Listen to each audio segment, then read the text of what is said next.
RAB 11 কর্তৃক আয়োজিত আজকের এই বিশেষ সংবাদ সম্মেলনে স্বাগত জানাচ্ছি। আপনারা অবগত আছেন যে বর্তমান সরকার সন্ত্রাস, মাদক, অনলাইন জুয়া এবং কিশোর গ্যাংয়ের মতো সামাজিক ব্যাধির বিরুদ্ধে জিরো টলারেন্স নীতি ঘোষণা করেছে। এই নীতির কঠোর বাস্তবায়নে আমরা র্যাব বদ্ধপরিকর এবং অঙ্গীকারাবদ্ধ। সে প্রেক্ষিতেই নারায়ণগঞ্জ শহরের বিভিন্ন এলাকায় যে সকল মাদক স্পট রয়েছে বিগত কয়েকদিন যাবৎ আমরা আমাদের অভিযান কার্যক্রম করে আসছিলাম। আপনারা সকলে অবগত আছেন যে নারায়ণগঞ্জ জেলার ফতুল্লা থানাধীন যে মাসদাইর এলাকাটি রয়েছে, এখানে কিশোর গ্যাং, মাদক সন্ত্রাস, অস্ত্রধারী সন্ত্রাসীদের একটা আখড়ায় পরিণত হয়েছিল। বিভিন্ন সময় সোশ্যাল মিডিয়া, ইলেকট্রনিক এবং প্রিন্ট মিডিয়া এগুলো নিয়ে অনেক নিউজ হয়েছে।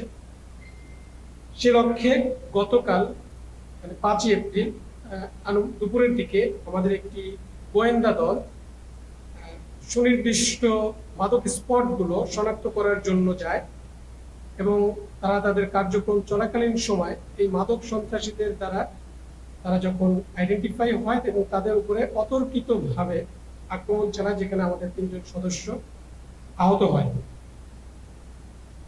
হোয়াটএভার, তারা তাদের যে কার্যক্রম ছিল সেখান থেকে বিচলিত হয় নাই, তারা সেই মাদক স্পটগুলো যথার্থভাবেই শনাক্ত করেছে এবং সে প্রেক্ষিতেই গতকাল রাতে আমাদের একটি চৌকস আভিযানিক দল রাতের বেলা মাসদাইরের যে বিভিন্ন মাদক স্পট রয়েছে সেই স্পটগুলোতে অভিযান পরিচালনা করে, যেখানে আপনাদেরও অনেকে সরাসরি যুক্ত ছিলেন এবং চাক্ষুষভাবে পর্যবেক্ষণ করেছেন এবং দেখেছেন।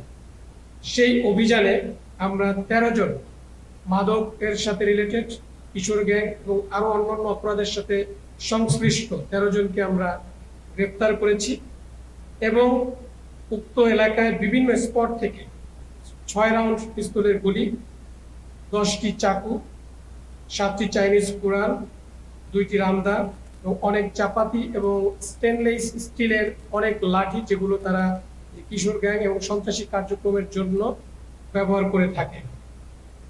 এছাড়া উক্ত এলাকা থেকে তাদের আগাম বার্তা দেওয়ার জন্য সিসি ক্যামেরা, বিভিন্ন স্পটে তারা সিসি ক্যামেরা ইউজ করেছে, সেগুলো তারা ড্রোন ইউজ করে। একটি ড্রোন, 11,64,500 নগদ টাকা, টাকা গণনার মেশিন, ওয়েট মেশিন, ল্যাপটপ এবং আরো অন্যান্য সরঞ্জামাদি আমরা সেখান থেকে উদ্ধার করি। এই অভিযানে টোটাল 236 কেজি গাঁজা এবং 11,000 পিস ইয়াবা উদ্ধার করা হয়। টোটাল গ্রেপ্তারকৃত 13 জন এবং এই গ্রেপ্তারকৃতদের অনেকের নামেই বিভিন্ন অপরাধে মামলা রয়েছে। আমি আপনাদের মাধ্যমে একটি বার্তা দিতে চাই যে এই অভিযান শুধু মাসদাইরের জন্যই নয়, এটি নারায়ণগঞ্জের প্রতিটি পাড়া মহল্লায় সাধারণ মানুষের নিরাপত্তা নিশ্চিত করার একটি সুস্পষ্ট বার্তা। যারা কিশোর গ্যাং কালচার লালন করছেন অথবা মাদকের কারবারে যুব সমাজকে ধ্বংসের পথে ছেড়ে দিচ্ছেন, তাদেরকে স্পষ্টভাবে জানাতে চাই, এখনই অন্ধকার পথ পরিত্যাগ করুন, অন্যথায় র্যাবের কঠোর আইনানুগ ব্যবস্থা এখন থেকে চলমান থাকবে এবং এখান থেকে কোনো রেহাই পাবে না অপরাধীরা। আমরা একটি নিরাপদ, শান্তিময় ও মাদক মুক্ত নারায়ণগঞ্জ গড়তে বদ্ধপরিকর। বর্তমান সরকারের যে স্মার্ট ও নিরাপদ বাংলাদেশ গড়ার লক্ষ্যে অর্জনে এ ধরনের সাহসী ও জরুরি অভিযান এখন থেকে র্যাব 11 কর্তৃক নিয়মিত পরিচালনা করা হবে এবং আমরা অপরাধীদেরকে অবশ্যই আইনের আওতায় আনবো যতক্ষণ পর্যন্ত না নারায়ণগঞ্জকে আমরা নিরাপদ শহরে পরিণত করতে পারি।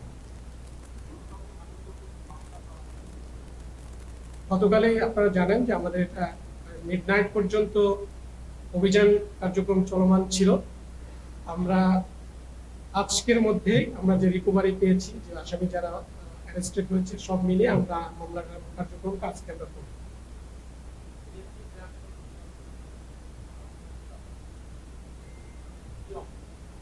তাদের অবস্থা, তারা আশঙ্কা মুক্ত এবং এটা খুব একটা সিরিয়াস কোনো ইনজুর না। তাদের শরীরে বেশ কয়েকটা জায়গায়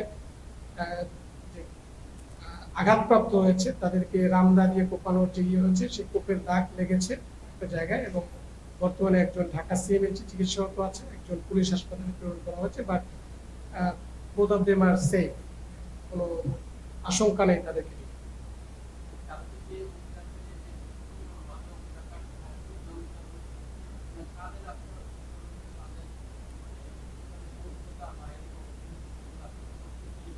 আপনারা জানেন যে আস্তানার একটা কাজ আমরা তদন্তের স্বার্থে আমরা এটা আমাদের বললাম তো আপনাদের কার্যক্রম শুরু করেছি এবং এই জায়গার এই মাদক নির্মূল না করা পর্যন্ত র্যাবের এই অভিযান চলমান থাকবে। এন্ড ইউ উইল সি, আমি গতকালই আপনাদেরকে বলেছিলাম যে নারায়ণগঞ্জকে মাদক মুক্ত করা হবে, সন্ত্রাস মুক্ত করা হবে আমাদের পেশেন্টকে দেখে আসার পরে, এবং সেটার কার্যক্রম আপনারা গতকাল রাতে দেখেছেন এবং এটা চলমান কন্টিনিউয়াস প্রসেস থাকবে, ইট উইল কন্টিনিউ।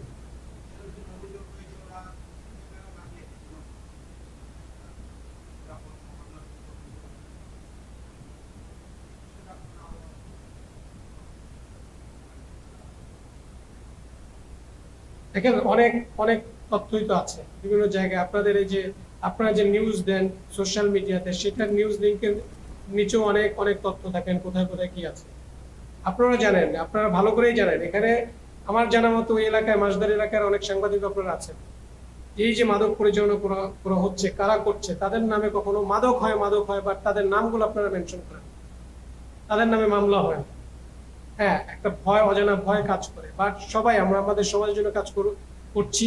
আপনাদের কাছে আমাদের রিকোয়েস্ট থাকবে প্রত্যেকটা স্পট আমাদের আইন শৃঙ্খলা বাহিনী দেখেন গতকাল গিয়েছে আমাদের সাদা পোশাকে, টোটালি একজন সিভিল বেশি সাধারণ নাগরিকের বেশি তারা তথ্য কালেকশনের জন্য গিয়েছিল এবং তারপরও তারা জানে যে তাদেরকে মনিটর করছি হয়তো বা দীর্ঘদিন যাবত, এবং যেহেতু আমরা অভিযান করি, অভিযান করার ক্ষেত্রে আমরা আমাদের আইডেন্টিটি সবসময় লুকিয়ে রাখতে পারি না, তো তাদেরকে শনাক্ত করে তাদের উপর আক্রমণ পরিচালনা করে। তো আপনাদের কাছে আমাদের রিকোয়েস্ট থাকবে, আপনারাও আমাদের, শুধু আপনারা না, নারায়ণগঞ্জবাসীকে রিকোয়েস্ট করবো আমাদেরকে তথ্য দিয়ে এই তথ্যের গোপনীয়তা যারা দিচ্ছেন তাদের আইডেন্টিটি গোপন রাখা হবে, আমাদেরকে সহযোগিতা করুন যেন আমরা এই নারায়ণগঞ্জকে আমরা একটি মাদক সন্ত্রাস কিশোর গ্যাং মুক্ত নারায়ণগঞ্জ করে তুলতে পারি।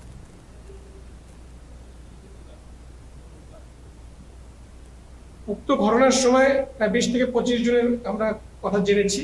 আমরা গতকালই মানে আপনারা জানেন যে প্রসেস শেষ করতে করতে অর্ধ সকাল শেষ হয়ে গেছে, তাদেরকে জিজ্ঞাসাবাদে এবং তদন্তের মাধ্যমে বেরিয়ে আসবে এই ঘটনার সাথে কারা কারা সংশ্লিষ্ট ছিল।